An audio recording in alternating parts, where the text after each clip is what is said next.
The B-1 battle droids fielded by the Confederacy of Independent Systems weren't exactly model soldiers. They were flimsy, they were rather stupid, and above all, they were inferior to organic soldiers in almost every way. In light of all this, a video praising their armor is probably the last thing you expected to see on this channel, especially since B-1s were notoriously flimsy. But while the armor on these basic battle droids was far from great, it was actually very well designed from a certain point of view. In this video, we'll be elaborating on that and exploring the general mindset of separatist droid makers.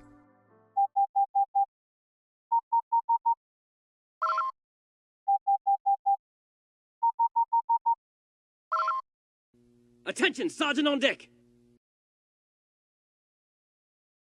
The B-1 battle droid, together with the B-2 super battle droid, the BX series commando droid and others, was a product of Bactoid Combat Automata, a secretive Geonosian company and Techno-Union member that almost exclusively made battle droids.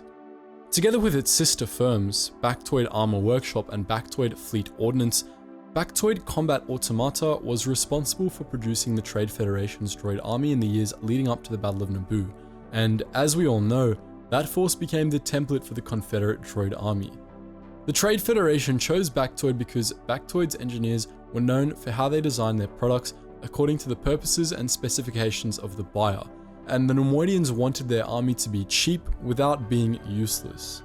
It's easy to look at the Trade Federation's droid army and assume that the Neimoidians just settled for a crappy product because they were being cheap, but the reality of the matter is a little bit more complicated than that. The Trade Federation was being cheap, yes, but that doesn't mean Bactoid just gave them a poor product. They explicitly designed the B-1s for the Trade Federation after all, and they really did make the most of what they were ordered to work with. Putting aside the questionable nature of the Trade Federation's tactical approach, the B-1 ultimately did fit that approach rather well. We mentioned earlier that battle droids were inferior to organic soldiers in almost every way, and there was actually an exception to that rule. Battle droids were easy to amass huge numbers of very quickly, and they greatly simplified logistics. The Trade Federation was well aware of these advantages, and it was well aware of the many disadvantages of battle droids as well. But though greed was a factor in everything the Trade Federation did, it wasn't the only thing the Neimoidians took into consideration when they plotted to militarize. Consider the original purpose of the droid army. The Trade Federation wanted to militarize so they could use military force to resolve trade disputes. They wanted to crush innocent worlds so they could get even richer. Now, they absolutely could have found organics willing to fight in such an army, but not only would they have been prohibitively expensive, but they also would have been impossible to truly rely on. Trade blockades and invasions are delicate operations in which the slightest of sympathies for the enemy can spell disaster. Only genuine sociopaths would be wholly unsympathetic toward those who the Trade Federation intended to fight, and genuine sociopaths were uncommon and unreliable. Their plans were simply too delicate for an organic army to carry out reliably. The Trade Federation's choice of a droid army wasn't really a matter of cutting costs, but rather, from their perspective, a matter of necessity. After all, they already had organic soldiers, but the nature of the Trade Federation's plans required droids, and as we mentioned earlier, the battle droids had serious disadvantages. Even highly advanced droids like the BX series Commando were inferior to their organic counterparts, and the Trade Federation wouldn't have been able to overcome their disadvantages without spearheading massive advances in artificial intelligence. That option wasn't on the table, so the Trade Federation shifted their focus. Instead of trying to overcome the disadvantages of battle droids, the Trade Federation attempted to play to their strengths, which is to say, how easy it was to build hordes of them.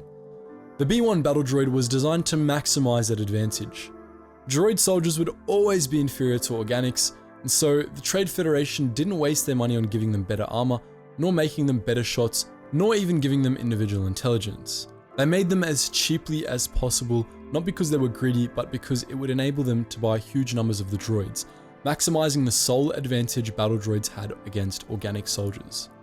That the Confederacy of Independent Systems followed the same strategy displays quite clearly that this decision wasn't just a matter of greed. The corporations on the Separatist Council were greedy beyond measure, but during the Clone Wars, they answered to Count Dooku and General Grievous, who didn't give a Sith how much the war effort cost their lackeys. Yet they retained the Trade Federation's approach of foregoing individual strength in favor of numbers.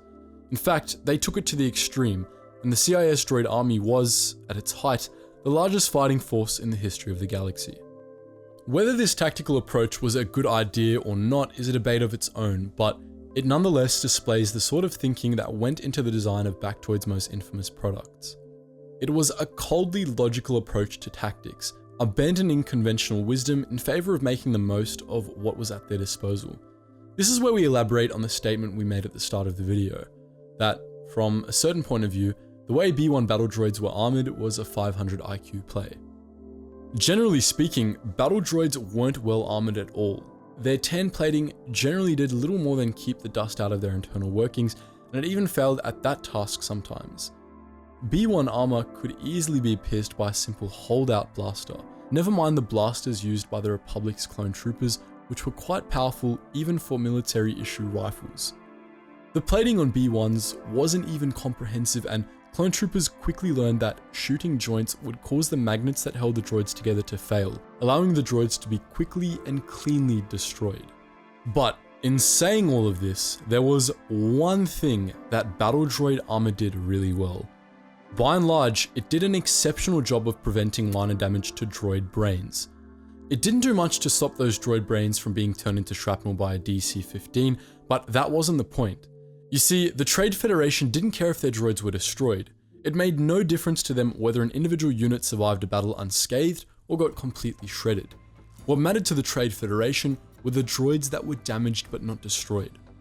As with the Trade Federation's rationale for cheaping out in the first place, this might sound counterintuitive, but it did make a great deal of sense. Damaged but functional droids were unpredictable and problematic, a wild card if you will. For an army built purely on cold logic and predictability, it was important that wildcards be kept to a minimum. For this reason, they deliberately ignored many factors that made battle droids easy to destroy, like joint shots causing units to fall apart. In fact, the Trade Federation likely saw that flaw as a feature. It's easier to harvest spare parts from a battlefield when your droids die neatly like that. By their logic, the purpose of battle droid head armor was to protect the droid brain from minor damage only. If a droid took a hit to the head, the Trade Federation wanted it to either shrug off the blow or be destroyed, nothing in between. This was because minor damage to the droid brains of B1 units was difficult to notice but extremely dangerous. Those sorts of damages had the potential to free droids of the strict programming restrictions imposed upon them, allowing them to be much more independent. From there, everything from desertion to mutiny was possible. This would have been disastrous for the Trade Federation, and it was perhaps their biggest concern when these droids were being designed. They were so afraid of this possibility that they didn't even give the original B1 models independent droid brains, as we all well know. But as the Battle of Naboo showed, droid brains were a necessity, and so when updating the B1 design, Baktoid's engineers had to find other ways to address the possibility of minor damage. As a result, they armored the droids' heads in a way that ensured either the droid brain would take no damage or that it would be utterly destroyed. And really, this wasn't a bad solution by any means. The Trade Federation and the CIS, after all, didn't care about individual units. They would have been foolish and perhaps even suicidal to do so. In designing their droid armies, they were forced to defy conventional logic and disregard individual strengths in favor of creating a more effective whole. It's ironically collectivist for a bunch of greedy corporations, but it was still planned out quite well, even if there were serious flaws with the execution. So that's why battle droid armor was designed a whole lot better than you probably thought it was. But what do you think? Had you considered this angle before? Feel free to post your thoughts in the comments section below. And just before you go guys, make sure you check out all those links in the description below, including our Geetsies Gaming Network, where we now have our new Jedi vs Sith server that you can check out, our main Geetsies Discord where you can chat to myself and other Star Wars fans, and the Patreon if you want to help support the channel. Anyways guys, as always, thank you so much for watching, and I hope to see you in the next video. Look, it's RB551. No wonder he got blasted. He's one of those older models programmed by a central computer. Not us. We're independent thinkers. Roger, roger, roger, roger, roger, roger.